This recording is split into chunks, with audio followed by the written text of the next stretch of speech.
now it worked. Yes. Hi. Hello, gang. So, we have quite a few updates, and we're going to probably have to divide them into a few videos. Yeah. So for those of you who have been following, Ray's special needs son, Jamin, is 24, but has a whole host of medical and behavioral issues, and autistic and special needs. He functions at about 3 years old. He has been at the Neurological Behavioral Hospital in another state, about 2.5 hours away from here, for about the last month. Now, since he's been there, they initially, after the first week, mismanaged his blood sugar. And he ended up with a blood sugar of 734. And in intensive care for a week at a medical facility.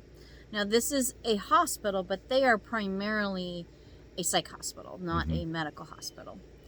A short-term crisis intervention, figure out the meds type of, not really any type of therapy per se done there. Just strictly, kind of medication adjustments. Yeah. Yeah. So Ray's been working pretty much full-time to try and find placement for Jamin, because he's not supposed to come back to live with Ray. Jamin doesn't have a caregiver, and it's not supposed to be Ray. Ray's only supposed to be his legal guardian, not physical guardian, because Ray himself is also handicapped, disabled. And so anyways, long story short, we found out on Friday after about 10 days of making phone calls. Now, back up a little bit. Ray has not been able to talk to the doctor. No. They're refusing to let him talk to the doctor that's overseeing Jamin's care. I was told that's not allowed. And so, also, it took like 10 days to find out. Jamin, on a phone call, happened to mention that he wasn't taking some of his other regular meds. And so I told Ray, you got to be persistent. And he was, and talked to nursing staff, and finally he really had to put the hammer down and force someone to call him back to tell him what meds Jamin is on. Well, they were not giving him allopurinol for 30 days. Yes. Now, what that would do if he wasn't on it? It regulates his uric acid levels, and at which, if not kept in check in a certain parameter, he gets gout. And he's had gout to the point where he's had bone atrophy and had foot surgery with pins and all of that. He's been in a wheelchair. And he's been in a wheelchair Couldn't walk. And so there was a team of people that came together in a week hospital stay at 13 years old to get him on this medication. And for 11 years, it's been managed without a blink. He's not had any arthritic conditions whatsoever. So without that med, that's just going to be completely accelerated because of the diabetes. So Ray finds out he's not on this med. And he's not on some other very important meds he's supposed to be on. But this is the one that was pretty critical. And we found out from his first hospital stay about the blood sugar, where they weren't managing his diabetes or giving him insulin the first week, which is critical. He needs that to live. That his spleen and kidney were inflamed. Well, that would explain why. And so at that point, it was pretty important that Ray had to make the decision that Jamin just couldn't stay there any longer. I think they were going to end up all the reports we were getting was that I'm sorry, interrupt. Sorry. No, but all the reports we were getting was that that he was doing great. His behavior was in check, and he's really doing well over the phone in our conversations, better than I ever recall. Yeah. So.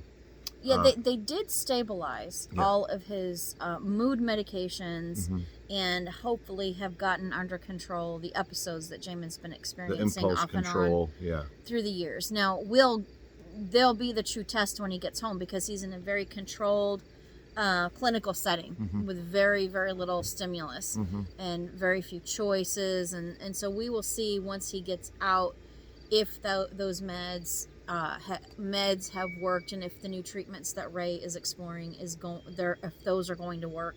And that brings up a lot of questions. How safe Are we gonna be, Ray Mhm. has started his own medication to kind of help with some of his memory issues and attention issues, and I think he's gotten some rest. He's gonna be better this time around. However, better at the energy level to take care of Jamin. However, it still can't be for any extended period of Right. time.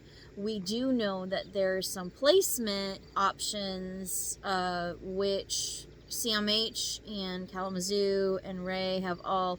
Ray did the legwork, and it looks like there are some pretty good options in places that have said that they are going to take Jamin. We just haven't gotten the paperwork and the dates yet. Mhm. So that made that a little easier. Plus, he is going back to school. And so that raises questions on whether or not we have to live separately to keep me safe and to keep things kind of calm around the house. So we're trying to decide, we're still up in the air a little bit on exactly. We have some plans in place, but we don't know exactly whether it would be Ray and Jamin that would find another place, or myself. Right. And I don't want to give too much information and Well, tell the whole world where those places are going to be. No, but we do have some options that if we have to live separately for a while to stay safe, we will do that. Yeah. It's not going to be easy, but we'll do that. And I'd rather be safe than stressed out and full of cortisol and injured. Yes, and so, right, and that's if Jamin can't get his behavior under control. However, he was supposed to be picked up today. We're only going to tell half of this story, but this morning at 6 a.m., I watched my husband get taken to the hospital in an ambulance. And of course, when you don't know what's going on, it's a little bit scarier. I had an idea of what was happening, but it turns out he was passing kidney stones. So I follow shortly behind the ambulance. We get to the hospital, and of course he's already checked in the back and in a room, and I talked to the receptionist, and she's like, okay, well, we're gonna let you know how when you can get back. They're still getting him settled and working on you and everything, and so I sit down and I'm waiting quietly, and then she says from across the room, oh, when you go back, he's in room 6, and okay. So I'm just waiting for the phone call to let you know when you can go back. I don't know, 10-15 minutes go by, it's quiet. Now, they had also said, I'm the only one there. It's about 6:45 in the morning. I'm the only one in the waiting room. And they had made the comment that Ray was the only patient that they had in the ER. So a few minutes later, 3 of these ladies come running up front, and then a couple of nurses come running up front. They push pick up the red phone and push the red button and scream over their loudspeaker, "Code Blue ER!" Code Blue ER! Code Blue ER! And I'm sitting there going, wait a minute, didn't they just say Ray was the only patient in the ER? And people are scurrying all around and running around and not looking at me. Now, there are also, at that point, a couple other people in the waiting room by that time, but Ray was the only one in the ER. And I'm just like, oh no. So I start praying. I'm like, oh no, right? Oh, because I hear them in the back. You can kind of hear as they're running through the back, it's room 6. And I'm like, oh no. So anyway, they're running around and I'm praying, and I'm also kind of mad too, because I experienced all these emotions because we have some paperwork to get straightened out, and things like deeds on the house and living wills, things like that we still have to get worked out. And I'm like, oh, he gonna leave me with a mess? And Jamin's supposed to be picked up today, and we got a bit paper. So I was mad at him all at the same time. I'm scared. And then a few minutes later, they come running back out, they kind of moseyed on out. Cancel Code Blue, and then they made that announcement over the loudspeaker through the whole hospital, and they said that 3 times, and I had to breathe a sigh of relief. And then this is why I'm doing most of the talking, because he was fairly heavily sedated and near death today. But later, after they had sedated him and released him and gave us all the instructions about what to do if the kidney stone doesn't pass or gets lodged or all this stuff. And I'm telling him this story to try to figure out what happened, because I knew he was the only one back there. I knew he was in room 6. I knew he was almost dying. And so, what did you say happened? Well,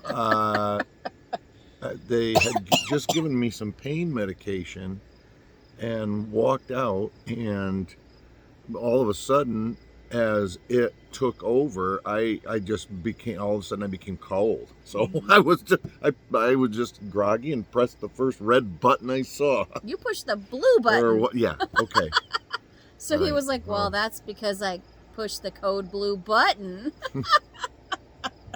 Yeah. So, And she's like, "Don't push that button again. so it actually Here, was him. Push this one." But he wasn't really Mhm. dying. I'm sure you thought you were dying. Yeah. Yeah. I And did. then I'll tell the rest of the story another day. But on the way home from the hospital, we got pulled over for a broken brake, a brake light that was out, and ended up having Yeah. a proof of insurance issue, and the car got towed. And Ray was not in his right Oh. mind and took off. And yeah, well, that's a whole nother story we will tell another time. Mhm. But we are all home. We're safe. The car is home, safe, fully insured. Everything is all Yeah, fine. but no one's in jail. No. Oh, because you were so upset. Yeah. Yeah. So anyway, so yeah, we we're still trying to work out the details on picking Jamin up. We had to call the neurological hospital, and they were, Ray is just near death on the Oh yeah. totally drugged up, and the hospital's like, well, you said you were going to come get him. You have to come get him. I'm like, Ray. Yeah. Good luck with that. Ray had to be the one to do it. I'm like, Ray. Yeah, Ray can't, stand up, let alone drive at the time. Mm. So, anyways, so Yeah. how are your kidney stones? How are you feeling? I feel good. I'm not even sure if it's passed or Yeah, or if it's dormant not, for a but minute, just yeah. I haven't taken pain medication since I left the hospital. They loaded him up on Dilaudid. Yeah, 2:00. Oh, So yeah. Yeah. And I told him, because I've had a kidney stone before, once it passes, you're going to feel fine. But we don't know if it's actually passed or I've never if known it's what just... fine was. Yeah. Oh, anyway. So, yeah, we still have a lot more updates on things. We've really just been spending the time trying to recuperate and at the same time deal with all the crap, the chaos and everything that's going on. And Ray's really been working feverishly full time to try to find Jamin placement. And it's just sad that he was turned down because they said, oh, well, he's in a facility. He had an episode and his blood sugar's under control. Well, None of that, which he is, was yeah. in the facility because CMH took him off in an important mood stabilizing med called Turkey, which shouldn't have happened. And then he only had a blood sugar issue because the facility didn't give him his insulin. They were almost killed giving him. it to him And that's on why hourly. the episode happened. It's Yeah. like you just can't win Yeah. either way.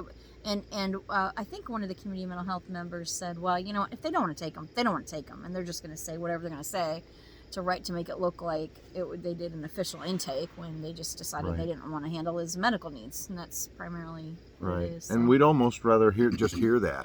medical needs are than to make up Yeah. some frivolous excuse Yeah. that he's got gingivitis. So So right now we're kind of back to square one. There's no placement, there's no respite, there's no nurse, there's still no caregiver, there's no home health aide, and we are scouring everything that we possibly can. His insurance company has approved him for as many hours as he needs for a home health aide or a nurse to come in, but they can't find an agency that can take on a well, client. and actually the insurance company has agreed to kind of work. Apparently the pay can be malleable Mhm. to a degree, and so there can that's all negotiable. So if anyone out there is looking for a career, Mhm. Yeah. and because Jamin really is, he's a good character. He's funny and Mhm. he's fun to be around. And if we can get him over this last plateau of impulsivity Yeah, just that leads to these behaviors, crossing that, to the violent. When he Yeah. becomes violent, that's and those mostly happen in the home. Where when he's out and about doing stuff, it's not Yeah. Not really an issue because Yeah. he's getting to do stuff, but it's in the home. No, yeah, So. we do understand that there with autism, there's an interruption in the visual signals to the brain and auditory as well a lot of times. So we are that's a strong avenue to pursue, and there's the the benefit the benefits. First of all, it's non-invasive, and um, the results, I guess, at this point, I don't have any statistics, but the results are very, very favorable. The success rate is very high, and those are reports from like Ann Arbor and Grand Rapids. And it's exciting to see that there's still hope out there. But also, I think we should make another video where we talk a little bit about like the isolation. Like today, we had an emergency situation, and I was able to call my youngest daughter, who lives in the area, and she immediately dropped everything she was doing, and she came and got me, and helped get the situation sorted out. I think Ray woke up a few mornings ago, and first thing he woke up talking about how, he loves Jamin, but wow, has it consumed 24 years of his life, and if I live to be 100, it's a quarter of my life. Yeah, and he's willing to sacrifice to care his for life, a 3-year-old, a chronic 3-year-old. Yeah, he's willing to sacrifice his life to do that. But it is just amazing that people who haven't dealt with it don't understand the level of life you actually have to give up or don't have because of that. Yes, life can be enhanced in a lot of different ways, but there is a bit of kind of feels a little bit like you are in a certain kind of prison that like unfortunately I can't be a part of. I would have to separate myself out from that if I still want to stay married and you surrender all of your dreams, goals, and desires. It's a black hole of all of your time, love, and energy. And we're very fortunate because Jamin can tell us that he loves us. He can give us hugs, and that's rare with a lot of autistic people. So we're very fortunate for that. But when you love someone and they love is still an action. It's a verb, and it's what you do, not just what you say or just hugs. And so not being able to have that love returned in within the parentheses of a normal love relationship, it could be empty. But you look for your hope, and you look for little glimmers of your little diamonds that you find here and there. Just he might just like a couple Monday morning, or was it Monday morning? That was today. Sunday he found out that he was coming home, and he just erupted. I'd never heard him so joyful, and so that was an earmark. Well, that was one of those diamonds for me. He's been in a psych hospital, and he went from jail to ER to psych hospital, and we said if there's ever any chance that he's capable of learning from these experiences, this is probably it, because he got violent, even though it was his meds were off. If his brain can make the connection that oh shoot, I'm gonna end up literally in a straitjacket, strapped to a chair with a spit hood on in jail, and I'm going to end up in a psych hospital if I continue to act this way. He now knows what that looks like. He knows what that looks like. If he understands that there are those consequences. If his brain's ever going to be able to figure it out, now is a really good learning experience. He did clearly state to me, he said, Dad, I don't ever want to come back to this place again. Yeah, so time will tell. But I brought up that other point about how it's affected your life because, like I said, I was able to just pick up the phone and call my daughter, and when you have family support, when you have friends, when you have a normal life, you can actually have friends. Bray has been isolated. He has been completely and totally isolated from church members, from family, from friends, from the ability to even cultivate those relationships. through whether it's through work, through everything. He's just been completely and totally isolated, and that's very sad. And I told him, even when Jamin finds placement, that's something that we're going to have to work on. We need to get involved in a church that reciprocates what you give, and start making friends and doing things that normal people would do. Go to barbecues, have people over. Even after COVID and people are more careful, it destroyed a lot of relationships and lives. But this isolation, this has gone on not just during the COVID years. This has gone on your whole life with Jamin. And when that does happen, it's difficult to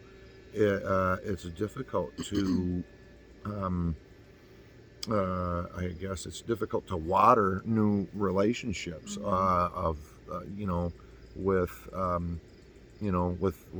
other men. You can in this type of life, there's no time for hunting or basketball or golf or any of that, and maybe like one overnight camping trip, but even then it's really difficult to plan anything because you never know how that special needs person is going to react in that moment. And it's tough decisions, but I'm still gonna have to make plans for us to go see like my elderly parents. And even though they're getting much older, they're just much younger than their years. They've lived a very blessed and beautiful life because they chose to put God first and really have thrived. But I'm going to have to start planning that and planning to see my girls. And unfortunately, if Jamin's still here, we're going to have to leave my husband and Jamin out of the mix if we can't find, so this is where isolation comes in. It's a tough decision. Do I just not ever go see, my family? How when there's an end date on it, he's going to be here 10 months and then that'll be it. You can at least wrap your head around that and figure that out. But when the end date is indefinite, you don't know. But also, this is a really big eye-opener in community mental health. The manager, what's Brian's position? Anyway, the human resource manager.